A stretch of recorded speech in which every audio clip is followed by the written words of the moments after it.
Jangan lupa like, share, subscribe, dan nyalain lonceng notifikasinya ya. Salam sepak bola, sahabat bola mania.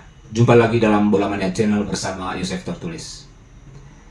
Tim Garuda, tim nasional kita, tampil hebat ketika menggilas Vietnam 1-0 di pertandingan kedua Grup D Piala Asia 2023. Permainan tim Garuda bukan hanya agresif ofensif, tetapi juga pertahanan tim Garuda begitu sulit.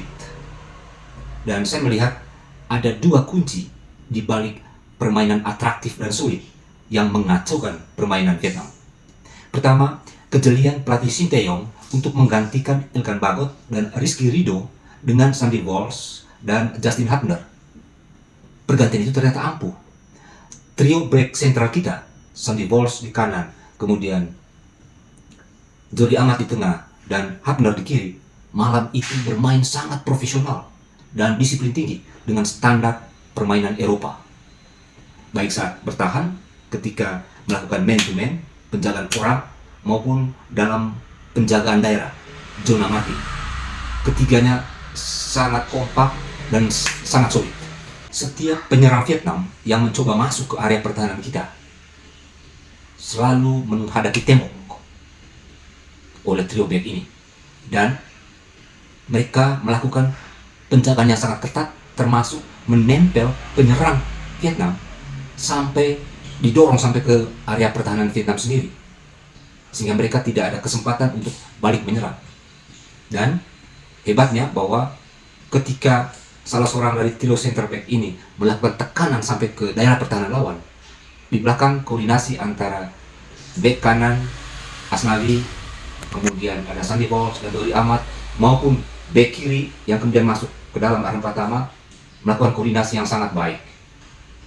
Dan kelemahan-kelemahan ketika dua kali melawan Irak, kalah 5-1 dan 3-1, kemudian dipukul oleh Libya dua kali, 4-0 dan 2-1, kemudian dihajar oleh Iran 5-0, malam itu nyaris tidak terlihat. Dan saya melihat bahwa trio back sentral ini yang menjadi kunci dalam pertandingan melawan Vietnam. Catatan kedua, saya melihat taktik pressing atas, pressing hingga daerah tengah yang dilakukan oleh trio back sentral kita, Sandy Walsh, Jordi Amat, dan Justin Hubner, sampai mereka ke garis tengah, itu sangat efektif dalam menjaga area pertahanan maupun untuk melakukan serangan balik. Impact positif, dampak positif dari pressing atas membuat ruangan permainan terjadi di sekitar garis tengah. Nah, dalam ruang sempit seperti itu, pressing kolektif, pressing secara bersama-sama menjadi efektif.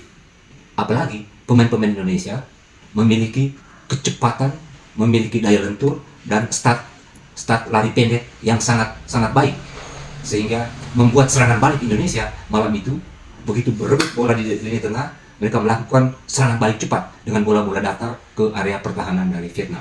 Bagaimana kita lihat Arhan Pratama di fullback kiri, kemudian Asnawi di fullback kanan, kemudian ada penyerang sayap Yaakob Sayuri dan Egy Maulana Fikri di kiri, lalu kemudian ada second striker Marcelo Ferdinand.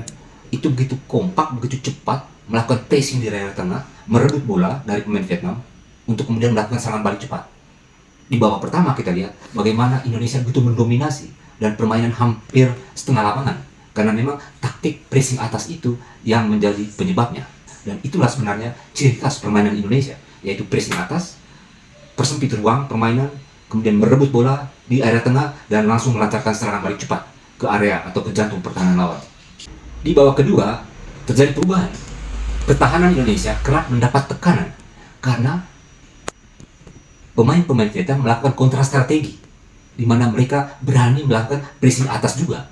Baik mereka mendorong permainan hingga ke garis tengah, dan gelandang-gelandang mereka tidak memberi ruang kepada pemain-pemain kita untuk mengontrol ataupun melakukan passing bola secara leluasa, sehingga beberapa peluang berhasil diciptakan oleh Vietnam di babak kedua. Beruntung tidak ada yang menjadi gol, sehingga Indonesia tetap unggul 1-0. Seluruh pencinta sepak bola nasional tentu saja bangga melihat permainan timnas kali ini. Walau pelatih Shin Tae-yong bilang bahwa ada sedikit keberuntungan Tentu keberuntungan karena gol kita lahir dari titik putih, dari penalti, dan beberapa peluang dari Vietnam gagal menjadi gol.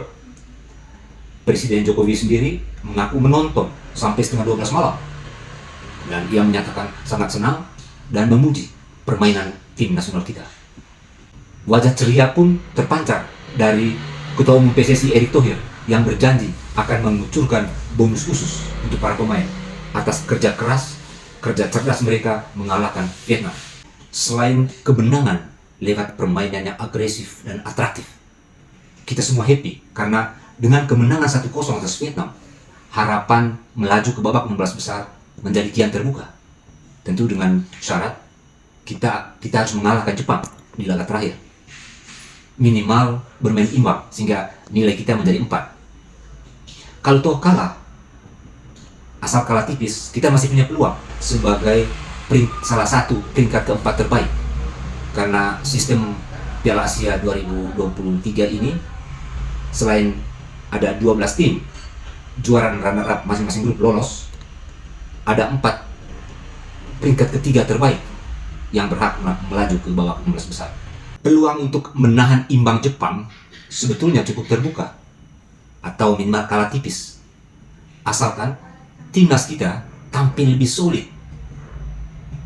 Artinya levelnya sedikit di atas ketika mengalahkan Vietnam, lebih konsentrasi, lebih disiplin, karena Jepang sendiri akan ngotot merebut kemenangan agar bisa menduduki posisi runner-up grup D, karena saat ini nilai Jepang sama dengan nilai Indonesia, 3. Saya punya pandangan, pelatih Sinteyong sebaiknya tidak mengubah formasi dan taktik menyerang, taktik serangan balik dengan melakukan pressing atas. Karena lawan kali ini Jepang, bukan Vietnam, maka trio sentral pertahanan kita, Sandy Walsh, Jordi Amat, dan Justin Hubner, jangan diganti. Karena trio ini sudah teruji. Tidak apa-apa, rekan Bagot agak disingkirkan. Karena memang trio ini sudah teruji melawan Vietnam. Mereka sudah begitu kompak, begitu solid. Prinsip don't change the winning team harus dipakai oleh Sinteyong. Namun, untuk memperkuat lini tengah, saya berpendapat Shane Patiyama sangat pantas diduetkan dengan Ivar Jenner di sentral lini tengah. Shane Patiyama yang berusia 25 tahun adalah pemain syarat pengalaman dengan standar Eropa, karena ia pernah bermain di Liga Belanda maupun kini di Liga Norwegia. Lagi pula, catatan perjalanan dari Shane Patiyama, posisinya sangat baik kalau ia bermain baik di bek kiri maupun di gelandang tengah. Itu sudah teruji. Jadi saya pikir perlu Sinteyong memperkuat lini tengah dengan 2 bek kelas Eropa, yaitu Shane Patiyama dan Ivar Jenner. Saya meyakini trio bek sentral produk Eropa, Sandy Walsh, Jordi Amat, Hubner, akan bekerja lebih ringan jika 2 gelandang jangkar di depan mereka diisi oleh 2 produk Eropa juga, yaitu Ivar Jenner dan Shane Patiyama. Jika diperlukan untuk memperkuat lini tengah dan lini belakang, maka Arhan Pratama yang agresif, sering naik dan masuk ke pertahanan lawan diganti oleh rekan Bagot untuk memperkokoh pertahanan bagian kiri, sehingga 6 pemain lini tengah dan lini belakang kita diisi oleh 6 pemain yang berpengalaman bermain di Liga Eropa dengan postur yang tinggi, kokoh, sehingga bisa berduel, bisa adu taktik dengan pemain-pemain Jepang.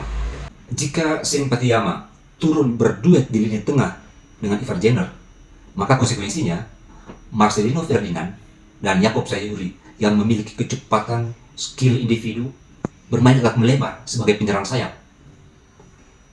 Egy dan Witan menurut saya dicadangkan karena Jepang berbeda dengan Vietnam. Dengan beroperasi dari kedua sayap, Marcelino Ferdinand dan Jakob Sayuri, maka itu akan menarik bek Jepang untuk bermain melebar. Dan situasi ini membuat penyerang tengah kita, Rafael Sturridge, punya ruang agak leluasa di sekitar kotak 16, di sekitar jantung pertahanan dari Jepang, sehingga peluang untuk mencetak gol menjadi lebih terbuka.